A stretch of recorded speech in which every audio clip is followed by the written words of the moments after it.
Hey, thank you, Jay. Appreciate that. Appreciate George's good prayer. Appreciate you for being with us this evening. Hope, as Jay said, you've had a great day. What a wonderful day. It's beautiful sunshine. No, it's hot, but beautiful sunshine. We were blessed, and we thank God for the blessing of the day and all the things therein. Let me ask you to think about, I'm sure you can finish these statements, but think about them for just a minute. Haste makes what? Haste makes waste. You've probably heard this one. If it ain't broke, what? If it ain't broke, don't fix it. Nothing ventured. What is that? How does that end? Nothing ventured, nothing gained. A rolling stone gathers no what? A rolling stone gathers no moss. A watched pot never boils. Don't look a gift horse in the what? In the mouth. People who live in glass houses shouldn't do what? They shouldn't throw stones. The jack of all trades and what? Master of none. Well, these are just a few old statements that you've probably heard all your life, and they have great amount of wisdom to them. They're not biblical, but they are in principle really biblical, but they're not quotes out of the Bible. We have a lot of old sayings. I grew up with a lot of old sayings. My mom and dad used a lot of them, and I really learned to appreciate them, and I still use them. And I tried to pass them on to our son, but he thought they were old statements. But nevertheless, let me give you one more. When life hands you a lemon, what are you supposed to do? You're supposed to make lemonade, right? When life hands you a lemon, make lemonade. That's difficult to do, isn't it? It's a great thought. The idea itself is wonderful, and really and truly, that's what the Bible tells us. That's what the Bible not only tells us to do, but it exemplifies that. When life hands you a lemon, make lemonade. The challenge is to do it. The challenge is not to say the statement. You know, in some of those cases, some of those old sayings, those old adages that we began the lesson with, some of them, they really ring to our ears and to our hearts, and they mean something to us. But we're in the midst of the throes of those issues, and somebody uses them on us, such as we're in a hurry and we seemingly are making progress, but we're also making mistakes. And somebody looks at us and says, well, haste makes waste. And you say, yeah, I know, but I got to get this finished, right? So saying these sayings and practicing them are another. Well, when we say, when life hands you a lemon, make lemonade, so easy to say, but so difficult to do. If you have your Bibles with you, I want you to turn to James chapter 5. I want us to look at verses 7, 8, and 9, because James there tells us, hey, life's handed you a lemon, and now I want you to make lemonade, and here's how you do it. The statement of fact for all of us is well known, and that is that we all have troubles. We all have trials, we all have problems, we all have difficulties, we all have heartaches, we all have hurts. There's not one of us who hasn't been touched with a heartache or a hurt or a disappointment or a trial, probably within the last week, but we could say within the last month and even the last 6 months and the last year. All of us have been touched in some way with some of those, because sometimes our heartaches and hurts are minor and we're able to get over them in a day or two, but sometimes it takes weeks and months and even years to get over. But how do we make lemonade when life hands us a lemon? James gives us some thoughts. The first is found in James 5, verse 7. He says, be patient, therefore, brethren, unto the coming of the Lord. See how the farmer waits for the precious fruit of the earth, waiting patiently for it until he receives the early and the latter rains. The book of James is a very, very practical book. It's written really to those that were dispersed because of persecution. And so James sort of winding up loose ends in James 5 as he's dealt with through the book a lot of great practical ideas on Christian living. He says you need to be patient, brethren. And he talks about the farmer who goes about and he plants his crop, and then he waits patiently for the early and the latter rain. The early rain really is not what we think it to be. The early rain is the rain in the fall or maybe even winter time, the October, November, December rains that we get. And then the latter rains in biblical times were considered what we would call spring rains. And we would say, well, those are the first rains. But they understood that the early rains were the rains that basically set your water table. And the latter rains is what, of course, helped make the plants grow. But the farmer, when he puts his seed in the ground, he waits patiently, doesn't he? He waits for the rain. He waits for the harvest. He doesn't plant his grain today and go out tomorrow and harvest it. He doesn't plant his grain early in the morning and go out in the evening and harvest it either. For he plants his grain and he waits, not 1 month, maybe 2, maybe 3, maybe 4, depending upon what he's planted, of course. But he waits. He waits for the rain. He waits for the sunshine. He waits for the plants to grow. And he must be patient. In our trials, we often grow impatient, don't we? We grow impatient with a lot of things. Sometimes we grow impatient with our circumstances. We don't like what's going on, and we grow impatient with those circumstances. Sometimes we grow impatient with our bodies because that's the problem. You know, we don't feel as well as we used to feel, or it takes a lot out of us, or things hurt, or things of that nature. And we're ready to get well, we're ready to be well, and we're ready to move on with life. And we grow impatient in letting our bodies heal. Sometimes we grow impatient with others because, you see, here's what they tell us. It's going to work out. It's going to be all right. And we think, well, yeah, it is, but it's going to take time. And I don't have time. I got things I got to do. I got folks I want to see. I got events I want to be at. And so we grow impatient sometimes with others. We grow impatient with the situation. We grow impatient with the length of time it's taking to settle the issue, to settle the problem. And so what happens then is we grow angry. We even criticize and face criticism, but we are anxious to give out that criticism. We begin then to pull away, and we begin to forsake, pull away friends, and sometimes church, sometimes the Lord. Bitterness grows in our hearts and in our minds and in our lives as we're bitter about life because of the problems and the seemingly unfair issues that are part of our problems. We then cut off praying. We begin to doubt. We begin to doubt God, his providence, the fact that he'll work it all out for good, his power, that he can work it all out for good. We doubt maybe even his existence. We doubt his caring, his love, his concern. And so we begin to doubt, or maybe we even lash out at others. You know, we're wounded, we're hurt. And so what do? Well, we reach out and we try to hurt others. But yet James says, be patient. When life hands you a lemon, make lemonade. Be patient. Give it a little time. Well, I know invariably we would say, well, how much time should we give it? And how much time is appropriate to give it? Should we give it a long time? Should we give it a short time? Should we give it any time at all? Well, admittedly, we have to sort of figure that out as we go. But we need to learn to be patient.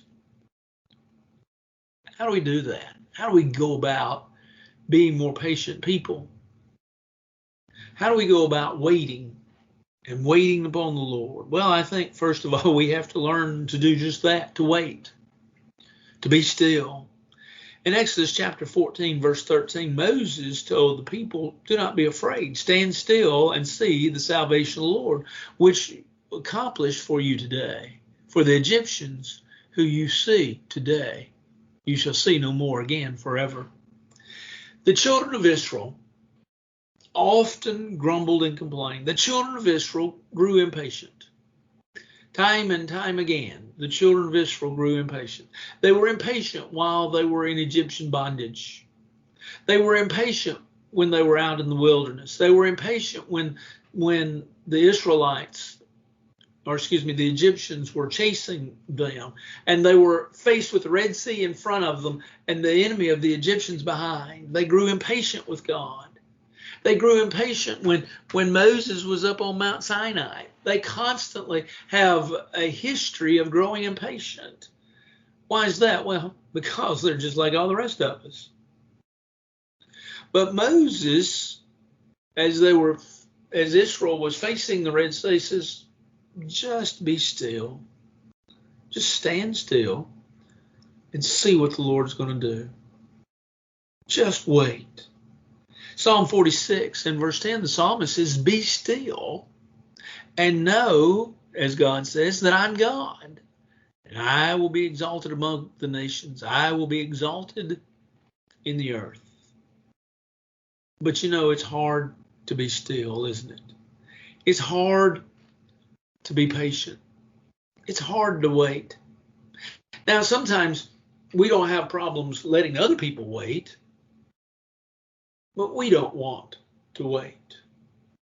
Here the other day, Suzanne and I were out together, and we were sitting in a red light, and we were about the third car back, and there were several other cars behind us. We were waiting for the red light to turn green. And almost instantly, when the red light turned green, about two cars behind us, and remember, we're the third car, so about the fifth car back from the red light, blows his horn. The light had just turned. There was no way that the man at first could have gotten off as quick as that man honked. But not only that, but then the first man has to get off, and then the second, then the third, then the fourth, and then them. And I thought, we need to learn to be patient. And we need to learn to be patient, yes, with others, but in this case, as we're talking about tonight, to be patient with life circumstances and to be patient with God. We need to, in order to build that patience up, don't just be still, but we need to pray. We need to talk to God. We need to let him know what we're feeling, what we're going through, and what we want. We may not get exactly what we want in that prayer, but life has handed us a lemon. Who else can we go to? Where could I go? Oh, where could I go? Seeking refuge for my soul, needing a friend to save me in the end. Where could I go but to the Lord? We need, thirdly, to talk it through. Sometimes I find myself talking to myself, don't you? But sometimes I need a friend to talk to. Sometimes I need someone that's a third party, that's interested in me and interested in my well-being, but is not involved in the situation, to hear me out, to listen to my plan, to listen to what I'm feeling, what I'm thinking. Back quite a few years ago now, Suzanne and I and Ethan at the time, we had a dog that passed away. We'd had him for many, many years. And when he passed away, I wrote a bulletin article about our dog, Sparky, and about his passing. And I told the members, I said, you don't have to worry. A lot of your problems that I know of and that you've shared with me, I only shared with Sparky. And so they are no more. I had to share them with somebody. Sometimes the burden becomes so great. And so I shared them with my dog. Why? Because I knew he wasn't going to tell anybody. because I wasn't supposed to tell anyone. Well, sometimes when I go through life situations, I need to find either another person, I need to find even myself, or maybe my pet. And yes, they're not going to give you answers, but sometimes we just have to hear ourselves talk it through. But in developing our patience, we have to learn self-restraint. The word no is not always a bad term. Sometimes we have to tell ourselves no. Sometimes we have to tell ourselves, not today, not this week, not this month, maybe even not this year. Or sometimes we just simply have to say, I'm going to pull myself back. I want to jump in there. I want to get going. I want to solve this problem. I want to solve this issue. I want to make lemonade out of my lemons. Sometimes in doing that, we have to be patient, and so we have to simply push ourselves back. And then lastly, we must learn to trust in God's care. God becomes our refuge, doesn't he? God is our refuge and strength, very present help in time of trouble, Psalm 46 and verse 1. And not only do we trust in him as our refuge, but we trust in him as our power. The Lord God is my strength, my rock, my fortress, and my deliverer, my high tower. In him will I trust. Psalm 18. Beginning verse 1 and going through verse 2.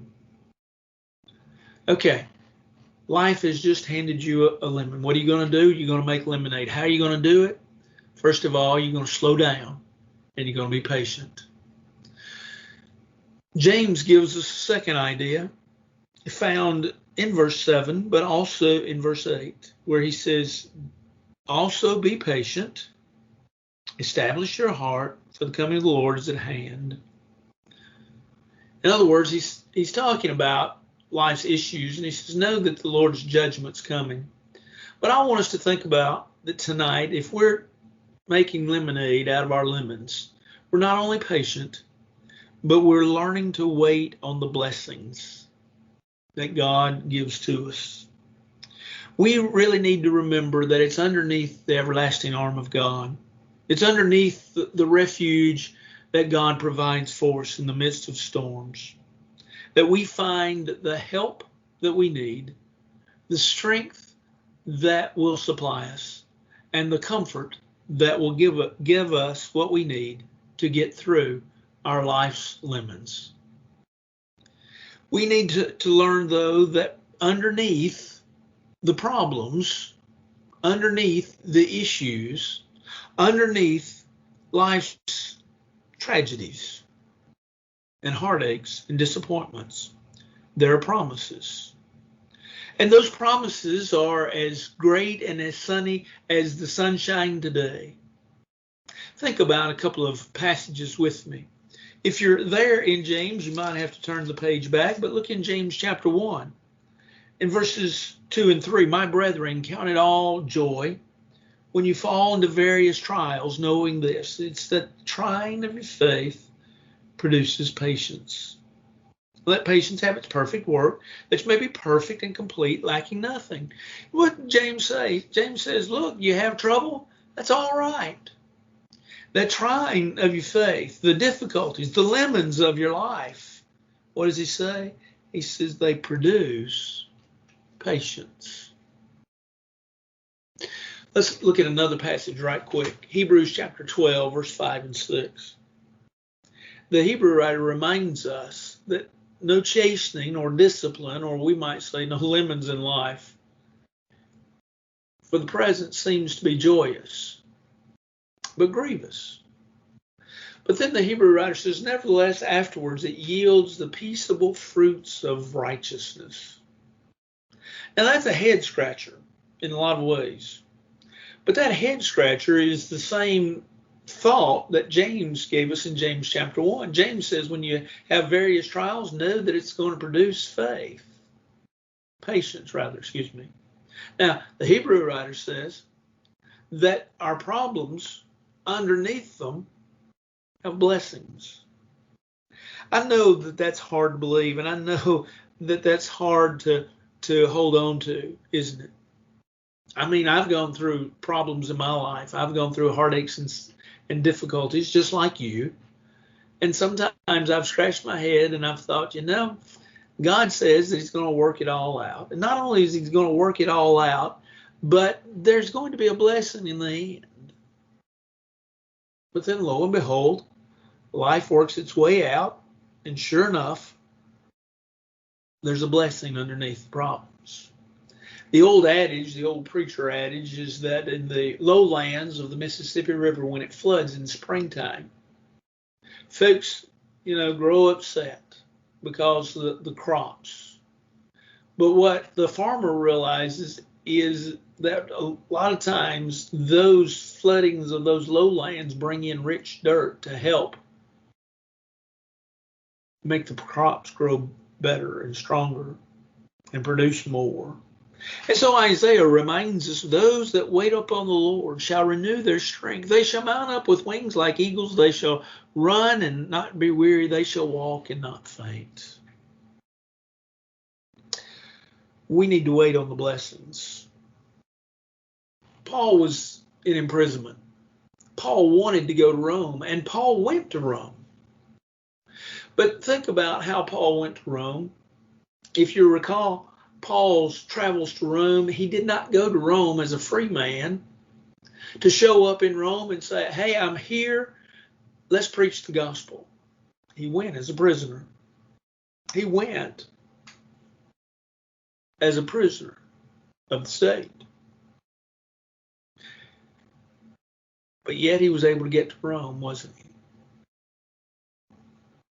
Through time, he made it. But think about Joseph in the book of Genesis. Think about the fact that his brothers sold him into slavery. Potiphar's wife claimed something against him that was not true. He was in prison. He told the butler and the baker as he interpreted their dreams to remember him when they got out. When they got out, they forgot about him. Then he served at Pharaoh's court. And his brothers, when they came wanting food, and he provided for them. When their father had died, he'd missed out all this time with his family. He'd missed out all this time with his brothers. He'd missed out all this time with his father. He reminds them in Genesis 50 and verse 20, he says, you meant it for evil, but God meant it for good.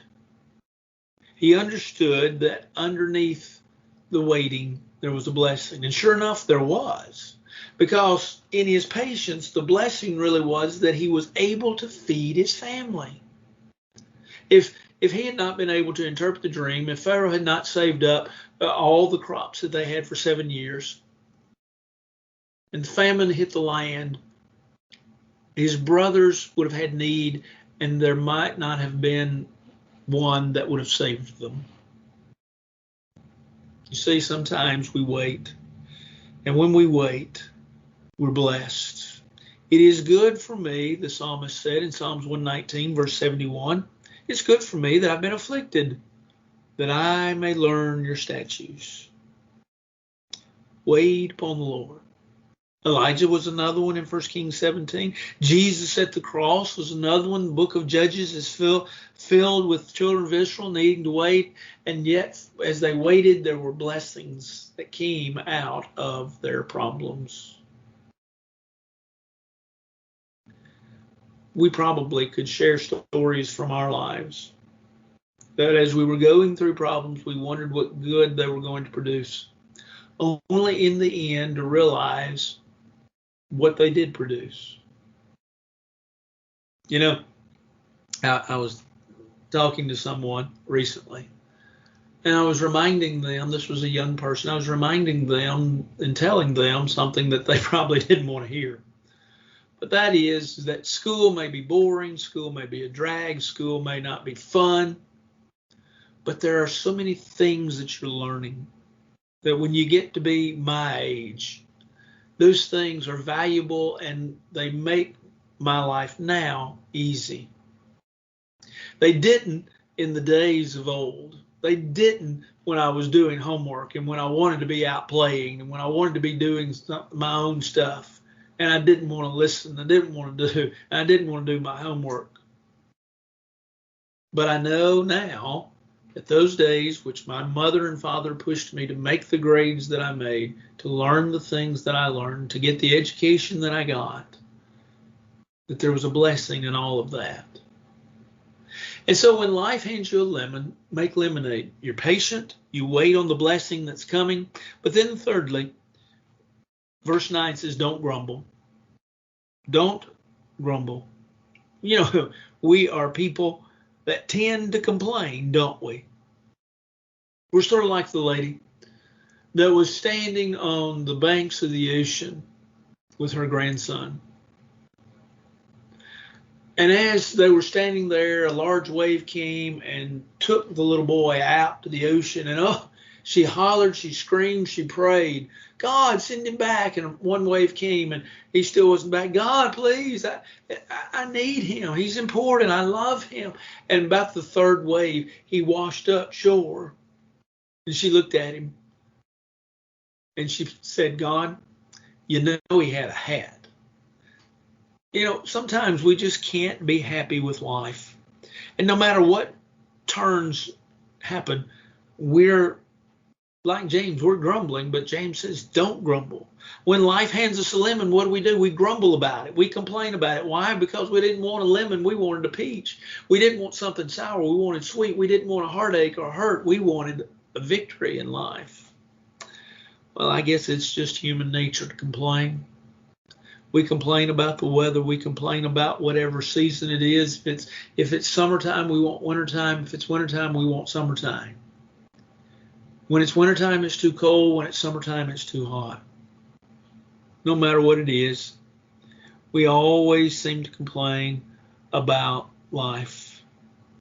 But we need to be reminded of a little story, I think, that helps us kind of put it all in context. Story is told of a little girl that every once in a while she would just be in a foul mood and she'd just complain. And her grandmother and her mother watched her. And her mother had a little saying. Her mother, every once in a while, as a little girl, would just be complaining about this, that, and the other, about how hard life was and how unfair it was and how the fact that her mom and daddy shouldn't make her do chores and this, that, and the other. And her mother would just look at her and just say, P-L-O-M. P-L-O-M. She said, you've just got the P-L-O-M disease. The P-L-O-M just simply means poor little old me. And she would say, you know, you've got P-L-O-M. Why don't you take this piece of paper and you write down all of your blessings that you have. And depending upon the mood of the child, the mother, depending on how long she wanted that list to be, and she'd wait till her child began to mellow, and then she'd let her go out and play again. We often spend time complaining in life. The children of Israel, as we talked about already, they complained when they were in bondage. They complained when they were in the wilderness. If you go back to the book of Numbers and you look in the 11th chapter, you see that they are complaining. And God asked the question in Numbers 14, verse 26, how long am I going to be with these people? How long will I bear their evil, this evil congregation who complain against me? He asked. How long am I going to put up with these people that aren't happy no matter what? Well, if we stop and think about when life hands us a lemon and we complain, do you know really what that complaining is saying? It's first of all saying that we deny and are upset at God and his ability to watch over us. We don't believe, we don't trust that he'll be able to provide for us. We simply think that, you know, he's cheated us and he's done us wrong. Our grumbling not only denies God and his ability, but our grumbling also tells people, look, I'm more important than anybody or anything else. I shouldn't have problems. Our complaining also says, I know more. I know what's right.